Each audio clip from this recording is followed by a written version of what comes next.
68 a été un révélateur. Et il faut le dire, il y a eu des illusions de part et d'autre, mais il y a eu un révélateur, et il y a des gens qui ont été intelligents, à commencer par Duvauchel. Je te rappelle, Yvan, que Duvauchel a refusé de porter plainte contre toi. Alors que le préfet, lui, était coton cinglé, et il voulait porter plainte contre nous. Duvauchel, qui était un homme intelligent, un des rares survivants probablement de la bourgeoisie française qui n'existe de moins en moins, il avait compris, lui, que nous défendions nos intérêts, mais que personne n'avait jamais voulu attenter à son intégrité physique. Alors, ça, c'est le contexte. Après, on verra ce qu'on doit dire sur le développement du mouvement et sur la fin du mouvement. Moi, dès le début, j'ai pensé que c'était fini, qu'on n'aurait pas la grève générale, la vraie grève générale.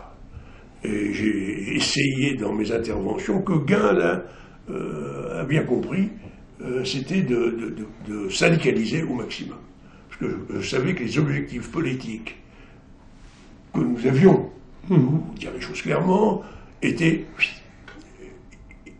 irréalisables, qu'il fallait donc revenir sur le terrain solide de l'action syndicale. Et là, je pense que quand Sarkozy a fait sa sortie, là j'ai écouté sa télévision sur mai 68, je me suis dit, au moins sur ce plan-là, on est d'accord. Et l'héritage de mai 68 est un héritage empoisonné. Empoisonné.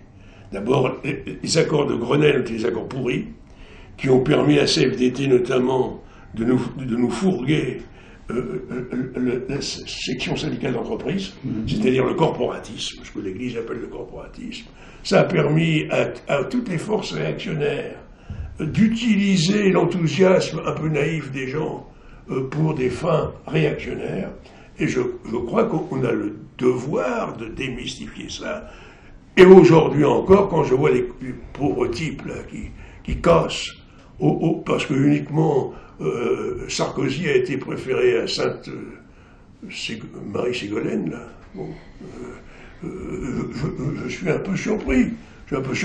Moi j'ai participé où j'ai laissé faire des opérations de casse à l'époque. Je parle de ça avant 68. Mais c'était au compte des intérêts de la classe ouvrière. C'était pas parce que je choisissais, parce que les Français avaient choisi un président qui, entre nous soit dit, est probablement moins réactionnaire que celle qui a été évincée. Donc, de ce point de vue-là, je trouve absurde que l'ultra-gauche, certains qui se prétendent même anarchistes, ou trotskistes,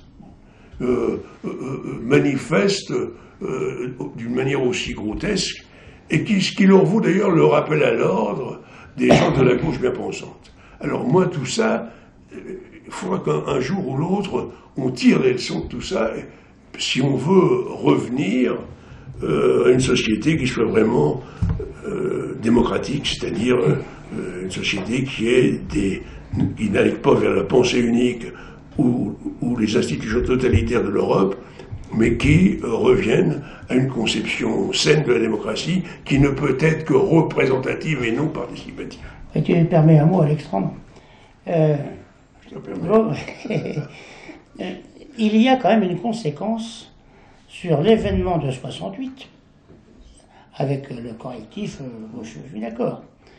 Mais l'événement de 68 ne peut pas être séparé de la bataille qui a eu lieu contre l'intégration des syndicats et les conséquences de 69 avec le non au référendum. Après 68, la bourgeoisie, selon moi, a cru bon de se débarrasser du général et de choisir une autre solution qui a été celle qui a contrecarré au départ celle qu'on appelait le contrat de qu'ils appelaient le contrat de progrès. C'est-à-dire essayer d'intégrer des syndicats à l'entreprise et à l'État, et ça s'est transformé en son contraire, puisque, si je prends les conséquences de 68 du point de vue de l'aérospatiale, indépendamment que les usines n'ont pas fermé, il y a eu concession d'accords de salaire d'une manière assez importante, en réponse si j'ose dire, à ce qui s'est passé après le référendum de 69. L'échec d'intégrer les syndicats a amené à une marge de manœuvre qu'on a bénéficié pendant une dizaine d'années, au moins, sur le fait que les syndicats ont rempli leur rôle. Oui, ça mériterait aussi une analyse un peu plus poussée. Je ne pense pas que la bourgeoisie, entre guillemets, ait voulu se débarrasser de De Gaulle. De Gaulle avait choisi de faire passer en force ce qui s'est fait depuis, en force le corporatisme, c'est-à-dire ce que Mussolini avait mis à l'époque, ou Salazar au Portugal, Mussolini en Italie, voire même Adolf Hitler en Allemagne, avait mis en place avec l'accord de la hiérarchie catholique, et De Gaulle, qui lui n'était pas fasciste, pensait que c'était le bien commun qu'il fallait faire ça. Et s'est fait battre. Tu sais très bien comme moi que ça n'a pas été facile, y compris dans notre propre mouvement. Il y avait des camarades qui y sont allés à reculons, qui ne souhaitaient pas appeler à voter non. Donc nous avons réussi à faire ça. De même que les travailleurs ont rejeté le 29 mai la Constitution européenne. Tout ça, c'est des événements qui sont du même ordre. Mais je ne pense pas qu'il y avait une volonté de se débarrasser de De Gaulle de la part de qui que ce soit d'ailleurs. Il y a eu surtout volonté de refuser de transformer le Sénat, hérité de la Troisième République, on pourrait en discuter, en instrument purement corporatiste, c'est-à-dire fondé non plus sur un équilibre démocratique, plus ou moins discutable, mais qu'on peut comprendre, mais fondé sur la remise en cause des règles fondamentales de la démocratie, qu'aujourd'hui on baptise démocratie sociale. Je ne sais pas trop ce que c'est, moi. Enfin bon, je pense que la démocratie politique, c'est celle qui nous garantit nos droits. La démocratie sociale, on ne voit pas trop très bien ce que c'est, et je suis surpris que certains de mes camarades usent et abusent de ce vocable. Voilà.